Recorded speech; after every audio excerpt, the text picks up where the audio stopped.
Bonjour à toutes et à tous, bienvenue sur ma chaîne pour cette toute nouvelle guidance matinale du 11 novembre 2024. Portail énergétique, en tous les cas, c'est ce que on lit un peu partout en ce moment. Au niveau des énergies, curieusement, moi qui suis très sensible, pour l'instant en tout cas, euh, c'est assez tempéré au niveau des ressentis. Donc, vous me direz vous également comment vous ressentez aujourd'hui les énergies. Je vais démarrer avec l'oracle des signes. Voilà, je vais vous faire un petit tirage, sachant que cet oracle est, j'allais dire, sectionné en trois paquets. Alors, ce que je vais faire pour gagner du temps, je vais mettre sur pause. Je vais les trier parce que je suis pas convaincue qu'elles soient bien triées pour que j'ai toutes les cartes de chaque paquet. Remuer en me concentrant sur vraiment ce que vous devez entendre, comprendre au moment où vous regardez cette vidéo, une vidéo qui est intemporelle, les amis, qu'il vous faut adapter à ce que vous vivez. Et je les découvre avec vous à mon retour. D'accord, dès que je remets en action. À de suite. Allez, me revoilà les amis, donc j'ai bien fait de mettre sur pause parce qu'elles étaient vraiment toutes mélangées. Donc j'ai tiré 3 cartes avec cet oracle, avec ces 3 paquets. Nous avons la première carte qui représente l'éclairage de vie, la deuxième carte qui représente la puissance des nombres et la troisième carte qui représente les signes du destin. Donc je vous montre dès à présent et je vous invite là à simplement, en regardant cette image, réceptionner les émotions qu'elle vous procure, les sensations, les messages. Pour vous, la symbolique.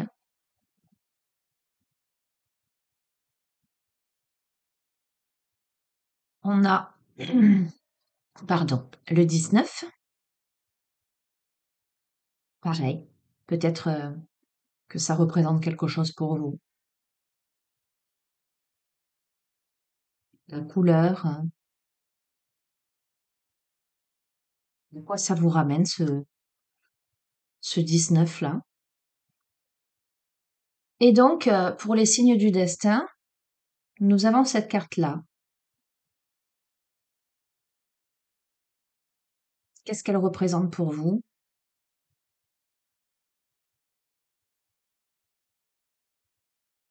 De quoi elle vous renvoie?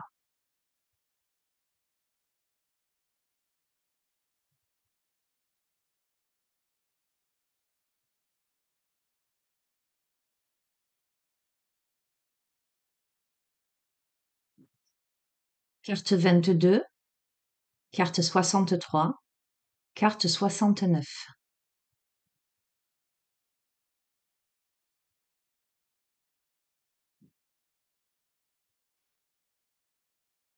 Alors d'ores et déjà, moi, cette configuration de tirage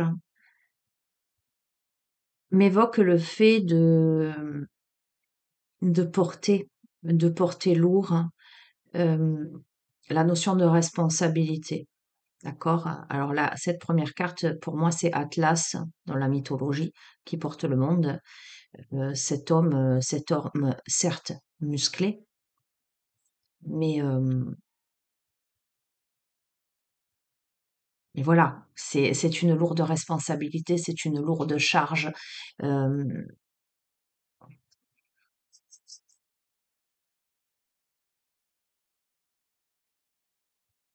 ouais, c'est une lourde responsabilité que de porter le monde. C'est pas toujours évident. Ça peut m'évoquer, les difficultés, les épreuves,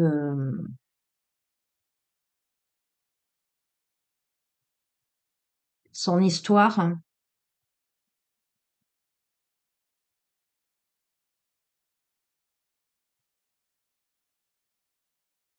Parfois, parfois ce passage au travers de l'obscurité.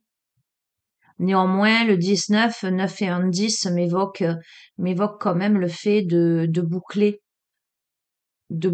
un cycle. Euh, une sorte de transformation, tu vois. Quand je vois le 10, je vois la roue, et quand je vois la planète, je vois également cette rondeur-là.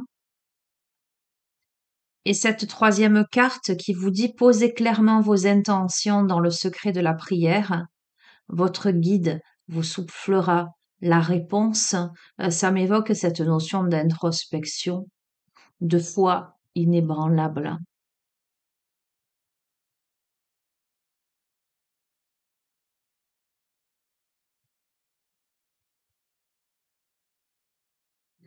Je ressens de la solitude à devoir porter le monde comme ceci. C'est une quête intérieure, c'est un travail acharné. Ça demande de la patience. Mais pour moi, pour quelque chose, tu vois, pour une guérison là, j'ai vraiment cette sensation que on va puiser vraiment à l'intérieur de soi. On va aller chercher ces vieux démons, les fantômes, j'entends, du passé, et on va guérir là. On va guérir par la prière, on va guérir par la foi, on va guérir par la ténacité, l'endurance, la force à la fois physique mais aussi mentale. Tu vois ce que je veux dire? Et ça n'est possible que si l'on traverse l'adversité. Ok, bon, moi c'est ce que ça me renvoie. Maintenant, je vais regarder dans le petit livret parce que je sais que dans ce livret, il y a des références, etc. Et comme je vois Atlas, à mon avis, tu vas avoir l'histoire d'Atlas et compagnie. Et je pense qu'il faut que il faut que je te dise. Voilà, tout simplement. Alors, tu vois, cette carte-là dans le livret, c'est la carte de l'épreuve. Alors, évidemment, tu vois, moi, je te donne mes ressentis, mes perceptions, ce que je canalise, mais quelquefois, ça correspond au message du livret en lien avec le jeu de cartes. Quelquefois, ça correspond pas, mais c'est pas grave. C'est pas, ça veut pas dire que les interprétations sont opposées. Dans la mythologie grecque, selon Hésiode, Atlas le Titan avait participé à la lutte contre le dieu Zeus, encourageant ses comparses à combattre les dieux olympiens pour le contrôle des cieux. En guise de châtiment, Atlas fut condamné à soutenir la voûte du ciel sur ses épaules. Bien que décrit dans ce mythe fondateur comme une créature remplie d'arrogance et d'ego, Atlas était également connu pour être un homme sage et pour avoir fondé l'astronomie. L'ego représente le monde du faire par opposition à celui de l'être. Il n'a pas d'existence réelle mais existe à travers ce que nous projetons de lui, l'image que nous avons de nous. Il est également la source de conflits et de peurs. Et tu vois, je t'ai dit, on a la force physique, on a la force mentale. Et en même temps, tu vois, là, on a effectivement la matière, le faire, je porte le monde, et on a le être. Je suis dans la prière, je suis dans l'introspection, je suis dans l'humilité, tu vois. Ce sont deux forces, j'allais dire, tout aussi importantes, voire, à mon sens, plus importantes sur cette carte d'un point de vue force spirituelle. Mais c'est pas rien quand même, Atlas, qui porte le monde. Et c'est pas rien de porter le monde. Mais c'est comme si on transmutait quelque chose. On transmutait la matière. On devenait l'être plutôt que le pion qui fait. Je sais pas comment tu vas. Bref, tu m'auras compris. En tout cas, c'est ce qui se pose là. Alors, cette lame 22, elle te prépare à vivre une épreuve importante qui pourra s'avérer salutaire si tu as réuni suffisamment d'expérience et de courage pour l'appréhender. Et elle te demande quoi? Elle te demande de te prendre du recul sur tes émotions parce que tu pourrais te sentir dépassé par des événements. Et si tu ne sais pas être dans la maîtrise, tu pourrais sombrer, entre guillemets, dans l'agressivité. D'accord, hein? D'un point de vue relationnel, ce pourrait être relationnel et affectif, ce pourrait être une période délicate. D'un point de vue professionnel, tu pourrais te sentir ayant trop de responsabilités sur tes épaules. D'accord?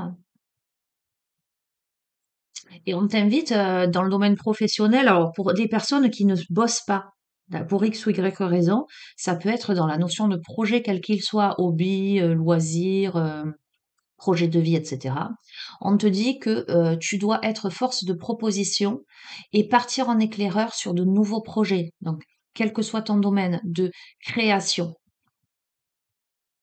En tout cas, cette lame, elle requiert toutes tes forces vives et ta ténacité. Mais elle est une promesse, celle de grands projets et de réussite flamboyante.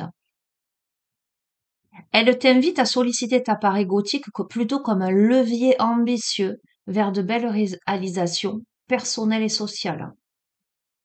Le nombre 22 est un maître nombre en numérologie, symbole d'un destin exceptionnel pour celui qui saura dépasser les violences et les sacrifices que de tels chemins supposent. Et on te dit, battez-vous.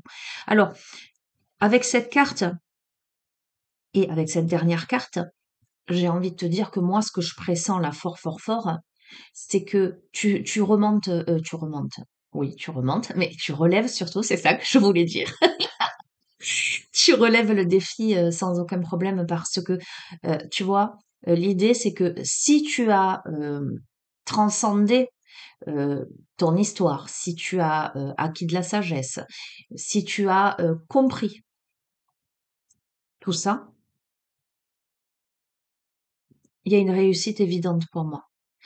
Et avec cette dernière carte de la prière, ben, j'ai pas de doute en fait, hein. J'ai pas de doute sur le fait que euh, visiblement arrive vers toi une grande épreuve, mais qui dit épreuve, souvent on appréhende ce mot épreuve comme quelque chose dans la douleur. C'est pas forcément quelque chose de douloureux, une épreuve. C'est quelque chose, c'est un, c'est un cap. Euh, Alors, j'allais dire important, mais c'est même pas le mot qu'il faut employer, me dit-on. C'est un cap majeur dans ta vie. C'est une transition majeure, là. Et effectivement, ça va te demander de monopoliser toutes tes forces, qu'elles soient physiques, comme qu'elles soient intellectuelles, émotionnelles.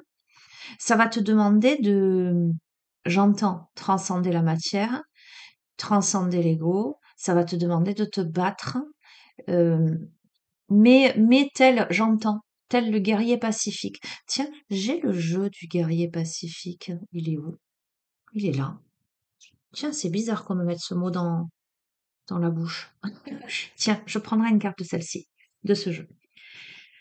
Moi, j'ai pas trop de doutes. On va voir ce que nous renvoie la carte 19 parce que tu vois, curieusement, la carte 19, elle est très obscure. Et pourtant, le 19, 9 et un 10, pour moi, ça m'évoque néanmoins quelque chose de pareil, de salutaire, à la fin d'un cycle pour le début d'un autre, hein, quelque part, tu vois. On y est là, on est aux portes, on est aux prémices. Là, je vois quand même un peu d'éclaircie, puis on arrive sur ce vert là qui est le vert de la guérison, mais néanmoins avec ce rouge là qui m'affirme qu'il y a quelque chose dans la matière malgré tout. Il y a quelque chose là. On va voir ce que nous dit le 19. Tiens. Alors c'est la carte 63. Ah ben tu vois, c'est assez faux quand même parce que c'est bref. J'aurais envisagé une couleur très jaune, hein. Vu le message, c'est la joie et le rayonnement, le 19, tu vois. Eh ben, on te dit que le nombre 19, il t'enveloppe d'un lumineux rayonnement. Il a une très très forte valeur spirituelle. Dans le chapitre 19 de son Apocalypse, Saint Jean encourage les croyants à ne jamais douter de leur protection céleste. L'ange Levéa est le 19e ange de la Kabbale. Il intercède dans l'abandon et le lâcher-prise des pécheurs.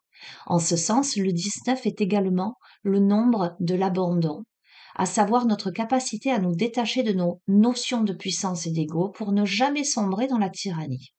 Dans le tarot de Marseille, il est représenté par le soleil. Un couple d'enfants presque gémellaires se trouve sous un soleil au zénith. Cette lame vous annonce une période de joie et de rayonnement. Elle permet aux êtres éclairés la pleine réalisation de leurs projets. Le soleil va bientôt briller pour vous. Le nombre 19 symbolise la réflexion objective et subtile, l'esprit intelligent. Il pose son protectorat sur les professionnels intellectuels et sur la pardon, pas les professionnels, sur les professions, pardon, intellectuelles et sur la concrétisation de brevets ou de recherches scientifiques. Votre renommée peut atteindre le zénith à moins que ce ne soit une promotion qui vous est enfin accordée. Le nombre 19 célèbre tous les succès personnels et favorise l'abondance. Il met en lumière les couples unis et les assure de sentiments forts et partagés.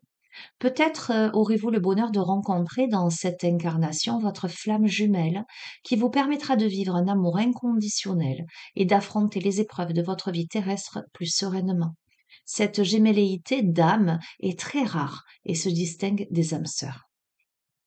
Si le soleil brille sur des domaines pragmatiques de votre existence, le nombre 19 vous invite à laisser davantage la place à la spiritualité dans votre quotidien et vous rappelle qu'il ne faut jamais confondre le pouvoir qui vous est alloué avec la domination que vous pourriez exercer sur les autres. Le soleil réchauffe comme il brûle. Ben, tu vois, c'est un peu les ressentis déjà que j'ai eus. On est bon, hein, jusque-là on est bon. Et carte 69.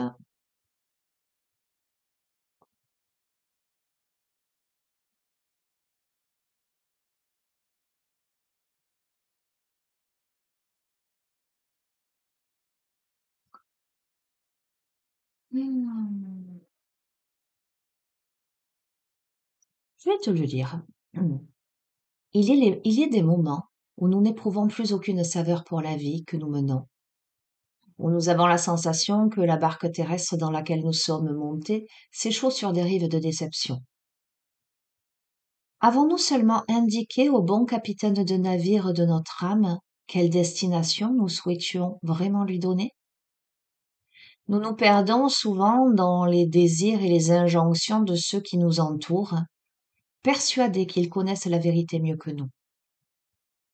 Il est temps de prendre rendez-vous avec vous-même, de fermer les yeux et de joindre les mains dans ce merveilleux moment suspendu que représente la prière. Elle n'est pas seulement un moment privilégié avec les hautes instances spirituelles, elle vous permet de laisser, l'espace d'un instant, toutes vos contraintes personnelles, vos obligations et les injonctions perpétuelles de votre mental. Elle est l'opportunité immédiate de vous reconnecter à votre part divine qui vous compose totalement. La prière n'a pas besoin de mots savamment écrits, de verbes soufflés par un prédicateur. Elle ne parle que le langage du cœur. Adressez-vous à ceux qui vous sont chers et qui vous accompagnent depuis l'invisible ou à votre ange gardien qui vous aime depuis toujours. La question essentielle est: que voulez-vous vraiment? Débarrassez-vous des désirs futiles, affûtez votre demande, retournez à la source de toute chose. Qu'est-ce que votre âme désire véritablement? À voix haute ou à voix basse, en chuchotant ou en criant, votre prière sera toujours entendue. Soyez le gardien de ce temple précieux. Quel merveilleux début de guidance, les amis. J'entends, soyez assurés que votre prière a déjà été entendue. Certes, ce que vous vivez actuellement, présentement, où vous regardez cette vidéo, ou ce que vous êtes amené à vivre, c'est un challenge, c'est un défi que vous pouvez, mais alors, haut la main, surmonter. Vous avez tout ce qu'il faut pour le faire. Et quand bien même vous seriez en proie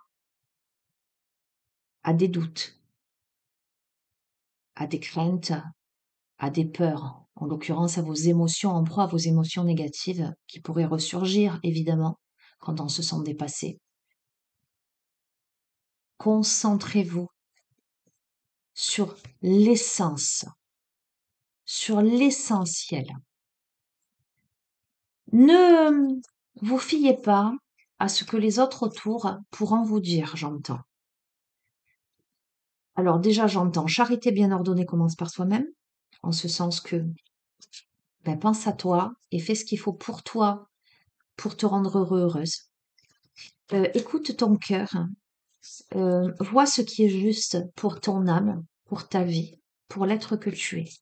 Ok? Alors ces cartes, je les avais achetées lorsque j'animais des groupes. C'est vrai que je les ai utilisées peut-être une ou deux fois sur la chaîne.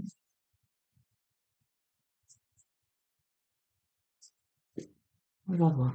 Pour qu'on me parle du guerrier pacifique, c'est que visiblement il y a un message.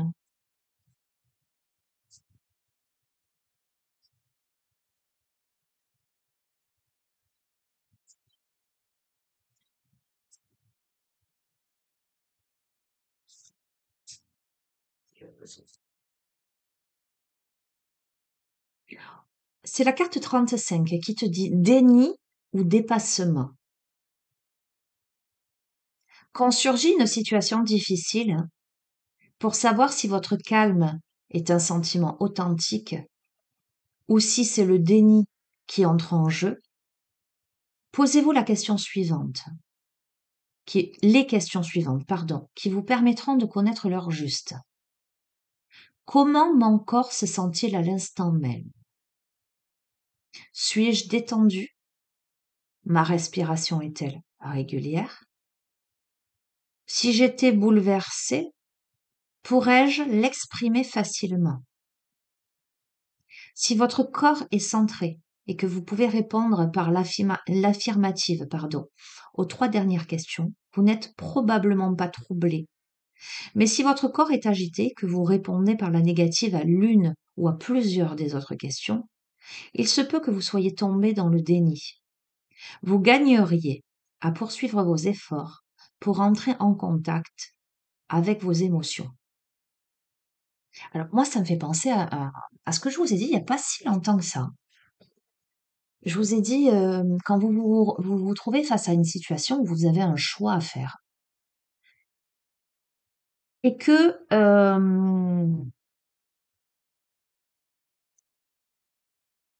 il y a 2 possibilités. Soit, voilà, il y a pas de peur, vous y allez sans aucun problème. Soit à un moment donné, et c'est peut-être là, ce qui peut potentiellement se jouer, et c'est pour cette raison qu'on m'a dit de tirer une carte là. Il se peut qu'à un moment donné, la charge soit tellement lourde, ou, l'épreuve intense que, heu, il y a un moment de panique. Alors ça me fait sourire parce que sur la guidance d'hier, il y a eu un peu cette énergie-là. Si à un moment donné, tu as envie de rebrousser chemin, pose-toi la question. Est-ce que c'est, est-ce que je rebrousse chemin? Est-ce que j'ai envie de rebrousser chemin? Parce que intuitivement, je ne sens pas, je ne me sens pas, je ne sens pas ce chemin-là. Ou est-ce que ce sont mes peurs qui parlent? Alors, peut-être qu'en complément de ce que je t'ai déjà dit, le fait de te connecter à ton corps, à voir comment tu te sens à l'intérieur, peut t'amener effectivement des indications. Mais moi, je vais t'inviter, tu vois, quand tu as une décision à prendre et que tu sais pas trop, à t'asseoir, à poser tes mains sur ton cœur, en fait, à respirer profondément et à te visualiser dans la situation. Ça peut être pour des choses très, j'allais dire très banales. On t'invite à aller quelque part. Tu hésites à t'y rendre, peut-être parce qu'il y a des personnes, voilà, que tu sais pas si tu as envie de croiser ou tu sais pas, enfin voilà, tu sais pas trop si tu as envie d'aller dans ce lieu.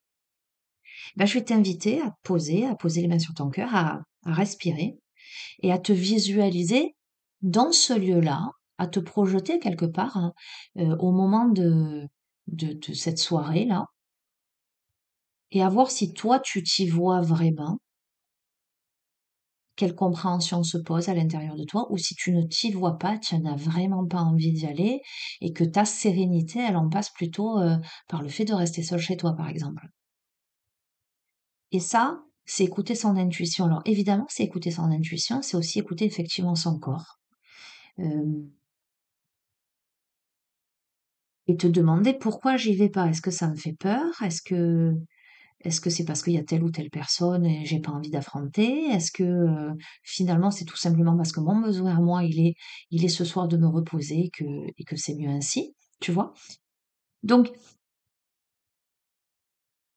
fais les choses, hein, pour les bonnes raisons. Ne sois pas dans le déni de tes ressentis. Et si j'entends tu dois te dépasser, fais-le en ton âme et conscience. Ok? Ok. Bon. Euh,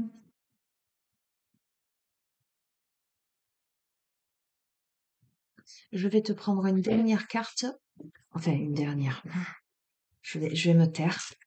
Je prends l'oracle de l'ascension. On va voir.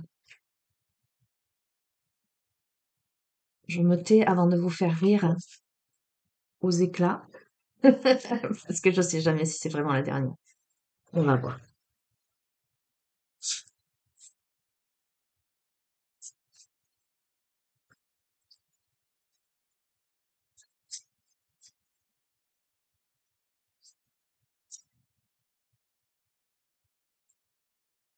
On a la terre.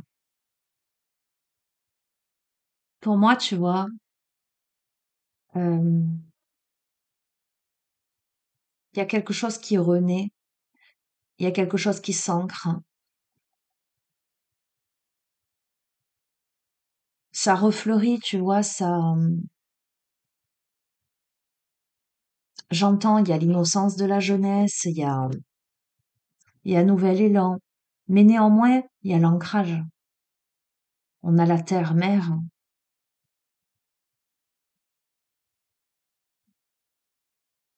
On a la notion de cycle aussi, tu vois. De cycle, de saison,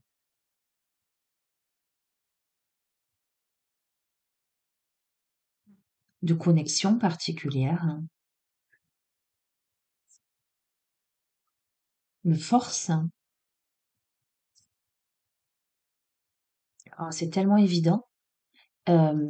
C'est tellement évident. Parce que tu vois,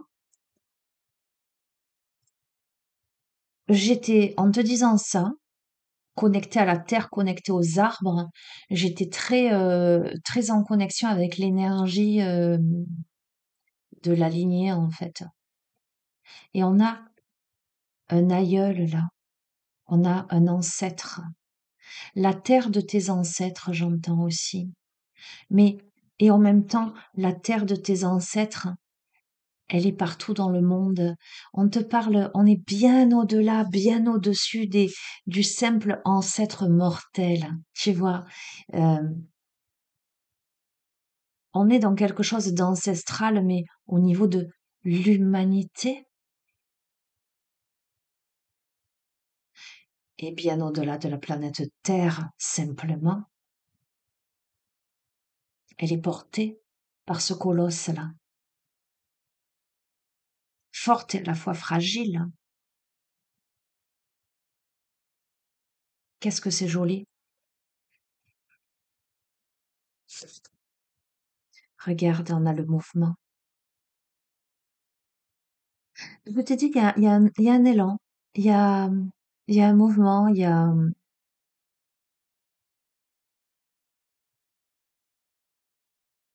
c'est très intéressant. Moi, je suis très, très connectée là, tu vois. Je t'ai dit, au niveau énergétique, j'ai pas plus de manifestations, mais en même temps, ces derniers temps, je suis tellement à fond tout le temps, qu'aujourd'hui ça semble normal. Peut-être ça ne l'est pas, mais hem, on a ce moine qui prie, qui est dans une posture statique, qui est dans une foi inébranlable, j'entends.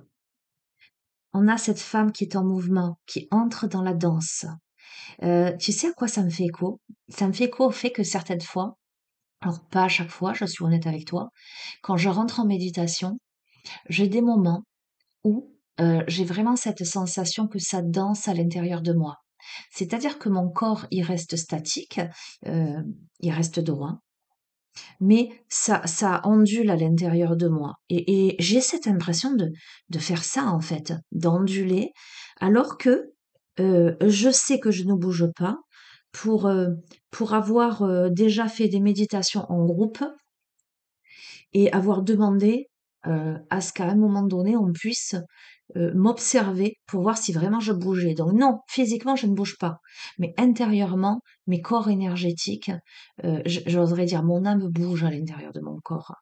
Et là, c'est un petit peu ce que me renvoie l'association de ces 2 cartes-là. La prière en mouvement, la prière qui s'élance.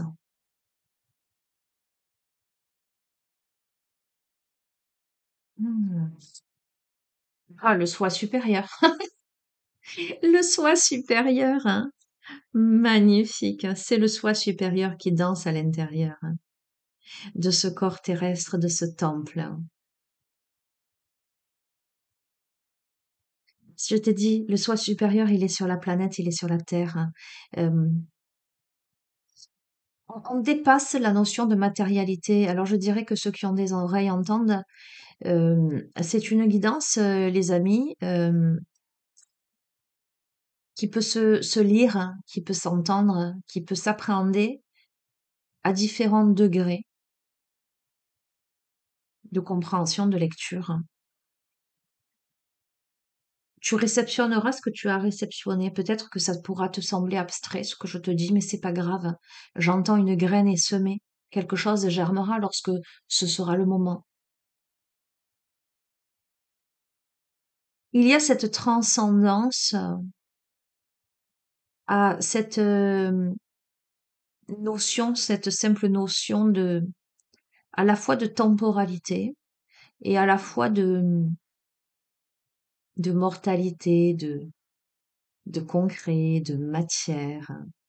On se sert de son corps, de son véhicule terrestre. Euh, on s'en sert effectivement concrètement dans le quotidien, dans l'incarnation, mais on a compris l'objet de l'incarnation, je crois, là, étant justement de dépasser ça, tout en se mouvant tout de même, j'entends. Ok, tu verras. On a l'eau,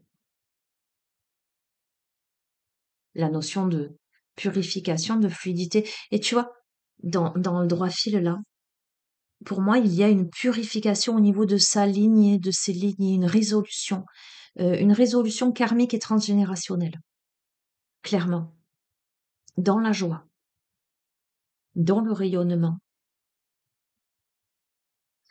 C'est comme si, j'entends, on étanchait sa soif.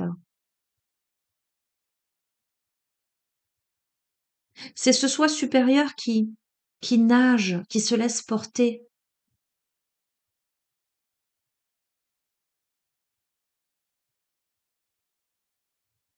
J'entends, ce sont ces émotions qui se pacifient finalement. Euh, ok, comment je vais te dire ça? On a les elfes. Hmm.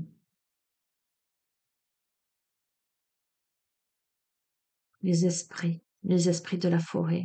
Je vais juste regarder un message de cette carte-là. Et, et en dos de deck, on a la rose.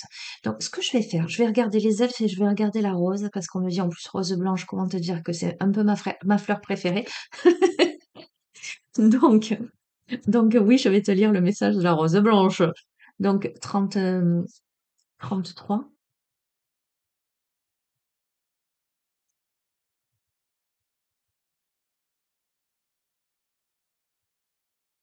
des guides et des gardiens qui veillent sur les forêts enchantées et les contrées sauvages.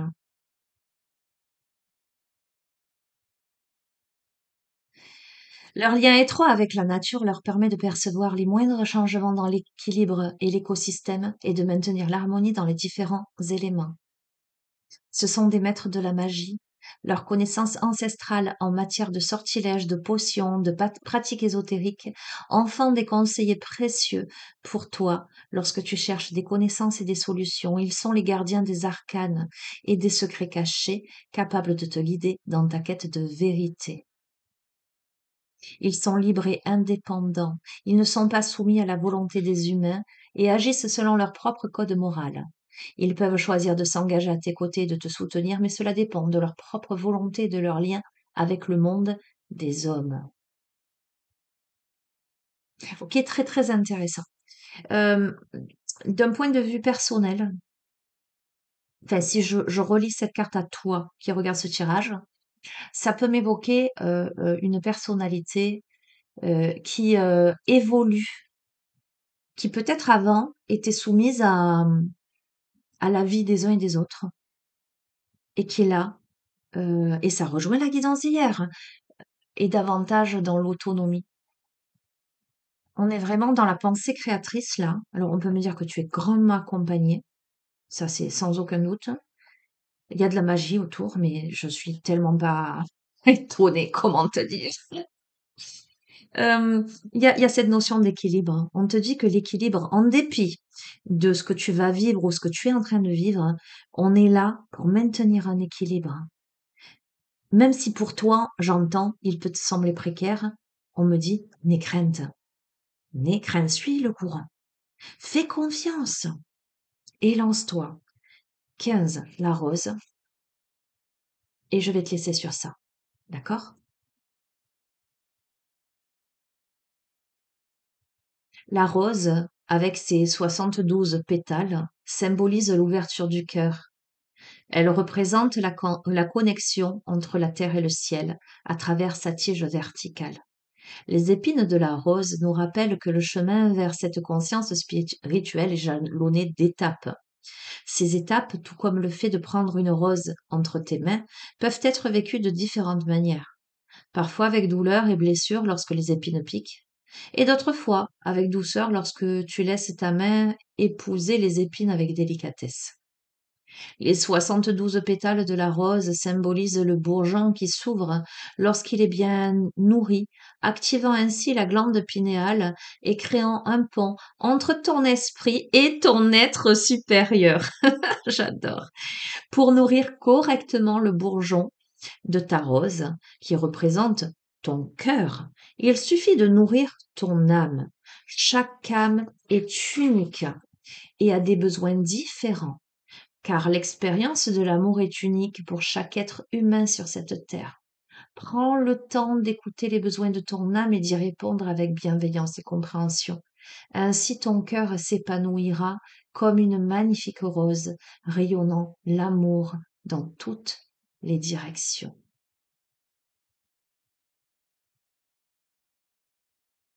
Alors je vais te lire le petit rituel en lien avec cette carte parce que là il y a un petit rituel. Euh, quoique, attends, il y a 3 pages. Euh,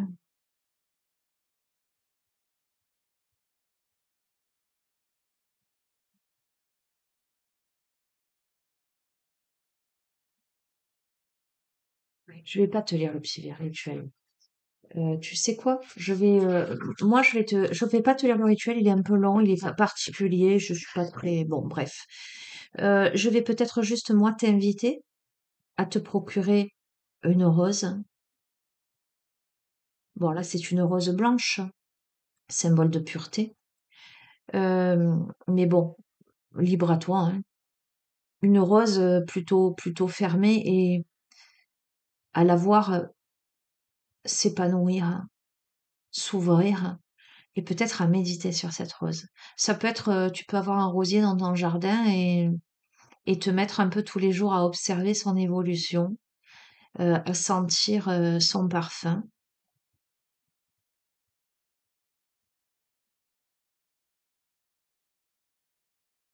Ouais, à méditer avec la rose et en même temps, on me dit à méditer avec ton cœur. Voilà. Il y a beaucoup de vérité, il y a beaucoup d'honnêteté, il y a beaucoup d'authenticité dans ce jeu. C'est un tellement, tellement beau message aujourd'hui. Voilà l'énergie. Je vais te dire ce que je t'ai dit hier, n'aie pas peur.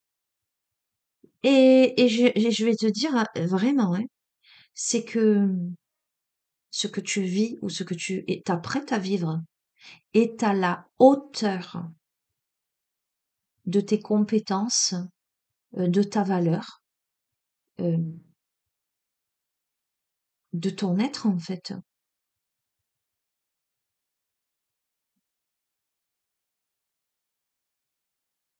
Quand on a de grands pouvoirs, on a de grandes responsabilités. Il faut savoir, quand on a l'envergure, il faut l'accepter.